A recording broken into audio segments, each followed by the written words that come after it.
Brak! Terdengar suara pintu didorong dengan keras hingga membentur tembok. "Masuk, kalian berdua!" teriak si penculik sambil menarik kasar tangan Leo dan Bella. Dua anak kecil itu hanya menurut, terutama Bella yang memang sejak tadi sudah ketakutan dan terus menangis. "Duduk!" teriak laki-laki yang sama.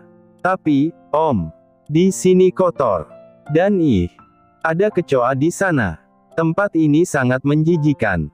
Tolak Bella ragu. "Diam. Kamu pikir aku pelayanmu? Harus memberikan tempat yang bersih dan mewah untukmu. Sudah bagus nggak langsung aku buang ke jurang kamu." Seketika Bella berjengkit dan mundur satu langkah karena ketakutan. Berbeda dengan Leo yang tetap berdiri tegak seolah tak ada rasa takut dalam dirinya, meskipun sejak tadi dia memilih untuk diam. Dia tahu melakukan perlawanan di saat seperti ini percuma. Jadi dia memilih untuk diam. Setelah merasa cukup meneriaki dua anak kecil tak bersalah itu, si penculik segera pergi meninggalkan Leo dan Bella. Tak lupa dia menutup pintu rapat-rapat agar mereka tak kabur. "Bagaimana ini? Kita benar-benar berurusan dengan orang jahat," ucap Bella panik. "Tenanglah. Aku yakin Papa akan menemukan kita di sini," ujar Leo memilih untuk tenang lalu duduk di atas lantai beralaskan kardus bekas. "Kenapa kamu seyakin itu? Papa pernah bilang dalam jam tanganku terdapat GPS yang bisa melacak keberadaanku. Apakah itu semacam smartwatch yang bisa digunakan untuk menelpon juga? Ayo, telepon orang tua kita. Katakan kita di sini dan jangan lupa bawa juga seluruh pasukan khususnya papaku untuk menggilas dua penculik itu menjadi rempeyek," ujar Bella menggebu-gebu penuh semangat. "Bukan, Papa hanya menyisipkan GPS ke dalam sini." "Apa? Kenapa hanya itu saja? Menyebalkan sekali. Terus kita harus bagaimana? Duduk dan tenanglah." "Aku nggak mau duduk di sini. Ini tempat bau dan kotor," tolak Bella memilih untuk berdiri sambil melipat tangannya. Leo hanya melirik dan membiarkan Bella melakukan apa yang dia inginkan. "Sayang, kenapa perasaanku menjadi tidak nyaman begini ya?" ujar Amira tiba-tiba. "Kenapa, sayang? Apakah kamu membutuhkan pelukan, belayan, ciuman?" tanya Nicholas menunjukkan gestur agresif. Bukan yang seperti itu." Amira mencoba mendorong tubuh Nico yang sudah sangat dekat dengan tubuhnya. "Mendadak aku khawatir dengan Bella. Tiba-tiba saja aku merasa sangat tidak nyaman saat memikirkannya." "Kenapa? Dia baik-baik saja, sayang. Kamu tahu kan tadi pagi Puput mengantarnya ke sekolah. Aku yakin Puput bisa memastikan Bella aman, sayang." "Ya. Tapi, aku merasa tidak nyaman." Apakah kamu keberatan jika aku melihatnya sebentar ke sekolahnya untuk menenangkan hatiku?" pinta Amira. Sejenak Nicholas menatap ke arah istrinya yang benar-benar terlihat gelisah. "Baiklah, kita akan ke sana." "Kita? Tidak, Nico. Kamu masih sakit. Biarkan aku saja yang melihat Bella sendiri." "Oh, aku hanya ingin melihat Bella untuk menenangkan hatiku," tolak Amira. "Aku yang tidak tenang. Aku tidak bisa berjauhan darimu. Walau satu detik sekalipun. Kita akan ke sana bersama Ken. Biar Ken yang mengantar kita ke sana. Tapi, Ken pasti sibuk menggantikan tugasmu. Aku tidak enak mengganggu kesibukannya." "Tidak masalah. Dia memang digaji untuk diganggu oleh kita," ujar Nicholas congkak lalu bangkit dari tempat duduknya dan mengambil sebuah sweater. "Ayo. Tunggu apa lagi?" sambungnya lagi pada Amira yang justru terdiam melihat suaminya kini lebih siap untuk pergi. Baiklah." Beberapa saat menunggu, tampak Ken datang dengan mobil milik Nicholas. "Maaf mengganggu kesibukanmu hanya untuk melihat Bella di sekolahnya, Ken," ucap Amira saat dirinya duduk di kursi belakang. "Tidak masalah Nona. Itu sudah menjadi tugasku untuk membersamai kalian. Lagi pula aku jadi bisa ikut melihat aktivitas Leoku," sahut Ken sambil menunjukkan senyumnya ke arah spion yang tergantung. Kamu dengar Mira, dia bahkan sangat bahagia menerima tugas ini, ucap Nicholas.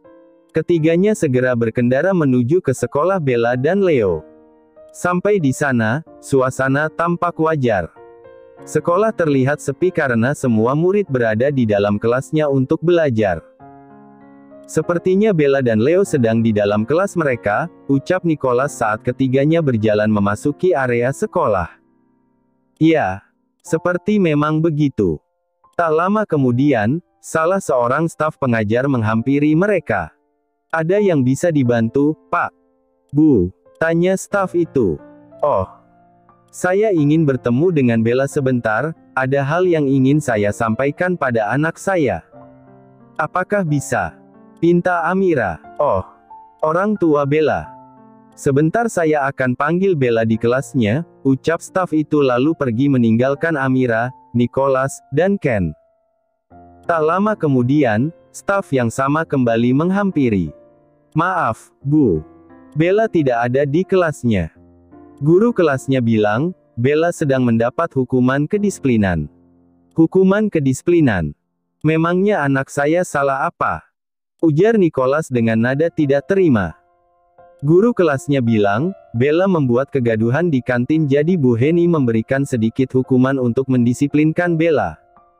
Henny, aku merasa ada yang tidak beres. Di mana Bella dihukum? Tanya Nicholas dengan nada semakin meninggi. Di ruang belakang, Pak. Tunjuk staf itu sedikit ketakutan. Tanpa pikir panjang, Nicholas, Amira, juga Ken berjalan cepat menuju ruangan yang ditunjuk staf itu.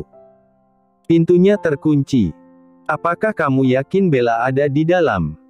Tanya Nicholas saat mendapati pintu di hadapannya tidak bisa dibuka. Guru kelasnya bilang begitu. Bella, nak, kamu di dalam, sayang. Ini Mama, nak. Seru Amira mulai khawatir. Nyatanya, teriakan Amira tidak mendapat respon sedikit pun dari dalam ruangan. Kamu yakin di dalam sana ada orang? Kenapa tidak terdengar suara apapun dari dalam sana? Ken, dobrak pintu ini. Titah Nicholas mulai panik. Tanpa menunggu diperintah 2 kali, Ken segera melaksanakan perintah bosnya. Dengan 2 kali hentakan, pintu di hadapannya bisa segera terbuka. Kosong. Seru Amira, Nicholas, dan Ken bersamaan. Sementara itu, staf yang bersama mereka hanya bisa melongo. Di mana anakku? Teriak Nicholas mengintimidasi. Saya akan tanyakan hal ini pada Bu Henny. Tidak perlu. Di mana ruang CCTV? Tanya Nicholas justru lebih tertarik mencari tahu sendiri melalui rekaman CCTV yang mungkin berhasil merekam kejadian yang terjadi pada anaknya. Ada di sana. Bergegas staf itu mengantarkan rombongan Nicholas ke ruang pemantau CCTV. Pak, Bapak ini ingin melihat rekaman CCTV di sekitar sekolah kita, ujar staf itu memberitahu pada petugas CCTV yang sedang duduk di antara deretan layar komputer. Untuk apa? Tanya petugas itu bingung. Tidak perlu banyak bertanya. Cepat perlihatkan rekaman di sekitar ruangan belakang. Titah Nicholas dengan nada perintah yang menggelar. Baik, Pak. Tanpa banyak bertanya, petugas itu segera memperlihatkan rekaman CCTV yang dimilikinya. Berhenti di sana.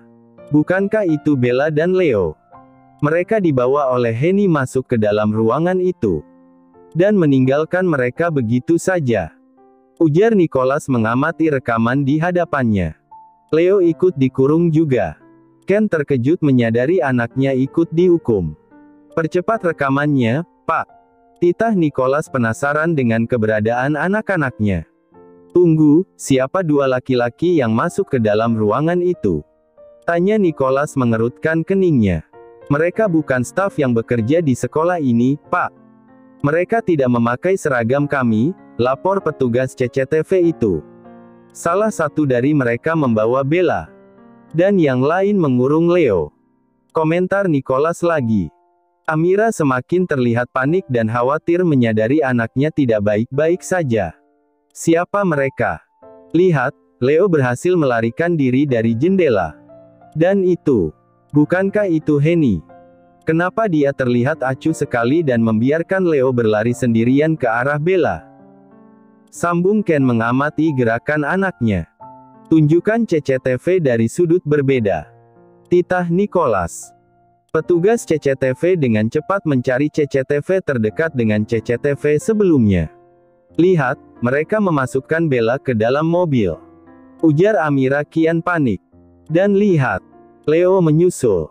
Astaga, apa yang akan dilakukan anakku? Komentar Ken masih sibuk mengamati rekaman CCTV di mana Leo berusaha melawan para penculik, namun gagal. Mereka membawa Leo juga, Ken. Mereka membawa anak kita. Sahut Amira semakin panik. Kurang ajar. Siapa mereka? Kenapa sekolah setingkat ini bisa dengan mudah disusupi penculik? Ujar Nicholas merasa berang pada petugas CCTV. Maafkan kami. Seharusnya hal ini tidak terjadi. Pengamanan di sekolah ini cukup ketat. Petugas CCTV masih berusaha menjaga nama baik tempat kerjanya. Apa matamu buta? Nyatanya dua penculik berhasil menculik murid yang bersekolah di sekolah sini. Dan satu lagi. Apa kerjamu? Bagaimana kejadian ini bisa luput dari pengawasanmu? Apa kamu tidur selama bekerja? Hah? Geram Nicholas. Petugas pemantau CCTV hanya bisa diam menunduk, dia memang merasa bersalah karena sudah lalai dengan tugasnya. Maaf, Pak. Tadi saya memang sempat pergi sebentar untuk makan di kantin. Kebetulan Bu Henny membelikan saya makanan di sana. Henny lagi. Ini benar-benar terlihat janggal. Aku yakin Henny ada hubungannya dengan semua hal yang terjadi pada anak kita, Nico. Ujar Ken menyimpulkan. Ya, aku harus bertemu dengan dia dan meminta penjelasan atas semua yang terjadi. Pergilah urus Henny. Biar Leo dan Bella aku yang urus. Ujar Ken membuat keputusan. Baiklah. Aku percayakan semuanya padamu. Bawa juga pengawal kita untuk mendampingimu. Kalau perlu minta bantuan Hans. Sahut Nicholas. Baiklah. Aku pergi dulu. Pamit Ken. Antarkan aku bertemu dengan Henny. Akan kuambil paru-parunya untuk dijadikan sate paru. Lantang Nicholas. Di mana Henny? Tanya Nicholas pada petugas CCTV yang mendadak merasa terintimidasi. Dia merasa ikut bergidik ngeri melihat ekspresi wajah geram Nicholas. Dia ada di ruang guru, Pak. Tunjukkan di mana ruang guru. Petugas CCTV itu hanya mengangguk kaku lalu segera memutar badannya untuk mengantarkan Nicholas dan Amira bertemu dengan Henny. Di sini ruang gurunya, Pak. Seharusnya Bu Henny ada di dalam sana. Tunjuk petugas CCTV itu saat mereka sudah sampai di depan ruang guru. Ada apa ini? Kenapa berkumpul di sini? Belum sempat Nicholas maupun Amira membuka pintu ruangan di depannya, mendadak seorang guru keluar menyapa. Siapa mereka, Pak Asep? Tanya guru itu lagi pada petugas CCTV. Mereka ingin bertemu dengan Bu Henny, Pak. Bu Henny. Ada perlu apa ya? Tanya guru bahasa Indonesia laki-laki itu mengerutkan keningnya menatap ke arah Nicholas dan Amira secara bergantian. Di mana si brengsek Henny? Dia harus menjelaskan semua yang terjadi pada anakku. Jawab Nicholas memburu. Guru bahasa Indonesia itu semakin mengerutkan keningnya saat mendengar kalimat penuh amarah dari Nicholas. Tunggu, apa maksud semua ini? Tanya guru laki-laki itu masih berusaha menghalang-halangi Nicholas. Minggirlah. Sudah kubilang aku tak ada waktu untuk ini. Seru Nicholas mendorong tubuh laki-laki yang badannya jauh lebih pendek darinya. Seketika guru bahasa Indonesia itu dengan mudah bergeser membuat jalan untuk Nicholas yang tak dapat lagi dihentikan. Di mana Henny? Teriak Nicholas menggema keseluruhan ruangan, membuat orang-orang di sana menjadi tertegun sekaligus kaget. Bapak siapa? Datang-datang teriak-teriak. Seru salah satu guru yang terlihat senior. Katakan di mana Henny? Hei, Pak. Ini bukan hutan. Seru yang lain. Nicholas, turunkan intonasi sedikit dan menjadi waraslah. Mereka bukan musuh kita. Amira berusaha menenangkan. Maaf, Bapak dan Ibu semua. Kami datang untuk mencari Henny. Kebetulan kami ada urusan dengan dia. Amira lah yang mengambil alih pertanyaan Nicholas. Ada urusan apa ya? Tanya guru lain masih ingin tahu duduk permasalahan yang terjadi. Anak kami diculik. Dan ada dugaan Henny terlibat dalam penculikan anak kami. Jelas Amira. Serentak semua orang melongo. Penculikan. Bagaimana bisa? Kalian terkejut bukan? Dan kalian akan lebih terkejut saat mengetahui anak-anak kami diculik di sekolah ini. Ujar Nicholas geram. Di sekolah. Bagaimana bisa? Itu karena kelalaian sistem keamanan di sini rendah ditambah mempekerjakan seorang guru kriminal. Aku akan menuntut sekolah ini atas apa yang terjadi pada anak kami. Sambung Nicholas lagi. Tunggu, Pak. Tolong jangan gegabah. Semua bisa dibicarakan dengan baik. Kini salah satu guru senior berusaha mendekati Nicholas saat melihat sesuatu yang buruk sedang terjadi. Tidak ada yang bisa dibicarakan secara baik-baik. Katakan di mana Henny. Beberapa orang saling memandang untuk mendapatkan informasi tentang keberadaan Henny. Dia beberapa saat yang lalu izin pulang lebih awal, Pak. Katanya ada keluarganya yang sakit. Akhirnya salah satu dari guru di sana ada yang berhasil buka suara. Apa? Ini pasti hanya akal-akalan dia saja. Katakan di mana rumahnya. Nicholas semakin geram. Beberapa guru kembali terdengar berbisik-bisik satu sama lain untuk memutuskan memberi alamat Henny atau tidak. Hingga akhirnya salah satu dari mereka mau membuka suara untuk mengatakan alamat lengkap tempat tinggal Henny. Ingat. Jangan berani-berani terlibat dengan kriminal itu. Aku tidak segan untuk menyeret kalian yang terlibat dalam peristiwa ini. Ancam Nicholas pada seluruh guru yang ada di ruangan itu sebelum benar-benar meninggalkan ruang guru. Di tempat berbeda. Kamu di mana, Nak? Gumam Ken terlihat panik di balik layar laptop.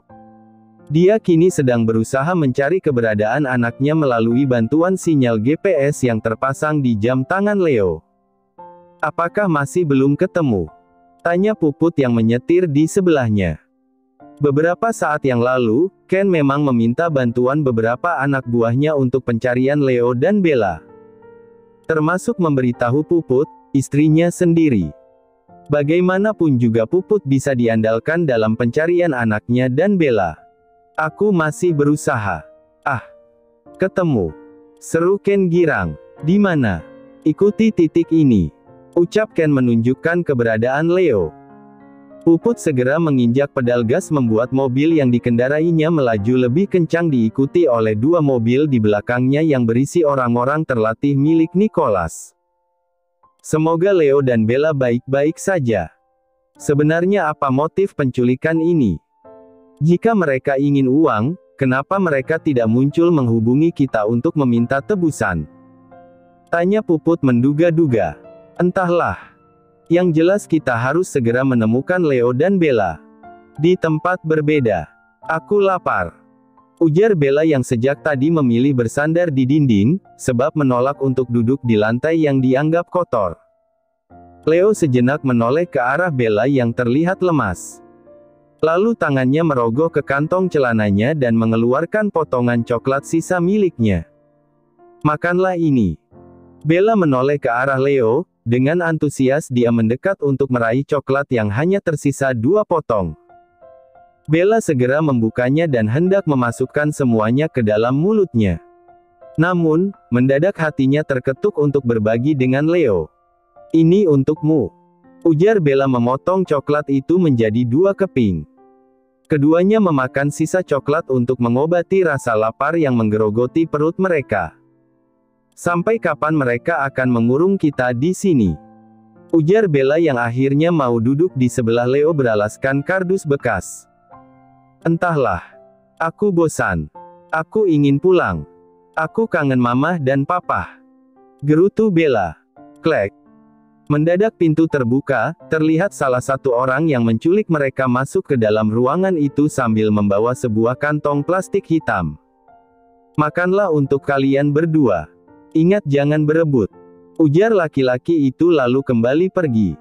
"Apa ini?" "Sepertinya nasi bungkus," sahut Leo. "Kenapa hanya satu?" "Tidak apa-apa, mari kita berbagi. Katamu kamu lapar kan?" Leo membuka bungkusan nasi yang sudah sedikit koyak. Terlihat di dalamnya nasi bekas dan beberapa lauk yang juga sudah tidak utuh lagi. "Astaga! Ini pasti nasi bekas mereka. Aku nggak mau," tolak Bella mentah-mentah. "Tidak apa-apa. Daripada tidak ada makanan sama sekali, kan?" "Enggak. Gimana kalau aku ketularan rabies? Mereka bukan anjing, jadi insya Allah aman." Leo mulai memakan makanan di hadapannya. Tidak terlihat ekspresi jijik sedikit pun dari wajahnya. Berbeda dengan Bella yang berkali-kali bergidik melihat Leo memakan sisa makanan para penculik itu. "Aku sisakan sedikit untukmu. Kamu harus makan ini, kita nggak tahu sampai kapan akan ada di sini." Leo menutupi kembali nasi bungkusnya dan menyimpannya ke dalam kantong plastik. "Leo, apa yang kamu lakukan?" tanya Bella saat melihat Leo justru kembali duduk santai sambil bersandar di tembok dan memejamkan matanya. "Aku capek. Hei, seharusnya kamu melakukan sesuatu agar kita bisa kabur dari sini. Memangnya kamu punya ide untuk itu?" tantang Leo. Aku tahu. Aku akan pura-pura ingin buang air kecil. Lalu saat mereka membuka pintu kita pukul mereka dan kabur, bagaimana?" "Yah, tidak ada salahnya dicoba." Bella tersenyum girang, merasa idenya sangat brilian. Tanpa basa-basi, dia segera mengetuk pintu dari dalam untuk membuat suara demi memanggil si penculik. "Ada apa?" terdengar respon dari luar. "Aku ingin pipis, Om," ujar Bella dengan nada memelas. "Kencing saja di sana. Di pojokan atau di dalam botol," sahut si penculik. "Tapi akan bau, Om. Aku tidak mau. Kalau begitu tahan sampai mati. Kamu sebentar lagi akan kami buang. Jadi jangan banyak bertingkah." Sentak si penculik itu seketika membuat Bella menciut ketakutan. "Leo, bagaimana ini? Sebentar lagi mereka akan membunuh kita." Pekik Bella berusaha menahan rasa takutnya. Leo ikut merasa panik, dilihatnya jam yang melingkar di tangannya. Dalam hatinya sangat berharap papahnya segera mengetahui sesuatu terjadi padanya dan segera bisa menemukannya. Sementara itu, ketakutan Bella semakin menjadi saat sayup-sayup terdengar obrolan di luar antara si penculik dengan seseorang. Bella dan Leo segera menempelkan kupingnya ke pintu. "Singkirkan sekarang, bos." "Bagaimana caranya? Ada 2 orang. Apa semuanya harus disingkirkan?" Sayup-sayup terdengar si penculik sedang mengobrol di telepon dengan seseorang. Bella dan Leo hanya mampu mendengar suara percakapan si penculik. "Keduanya diracun. Tapi itu akan memakan waktu yang cukup lama, bos." "Ditusuk. Baiklah. Mungkin ini akan lebih cepat." "Baik. Kami akan segera melakukannya." "Baik. Kami akan cari senjata paling tajam untuk mengeksekusi mereka. Tentu saja. Mayatnya akan kami buang ke hutan biar dimakan oleh binatang hutan." "Tenang saja, bos. Kami bisa diandalkan."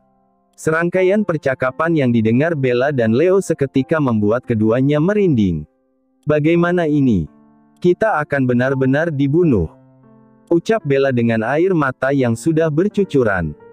Sementara itu, Leo hanya bisa menatap Bella dengan wajah tak kalah bingung.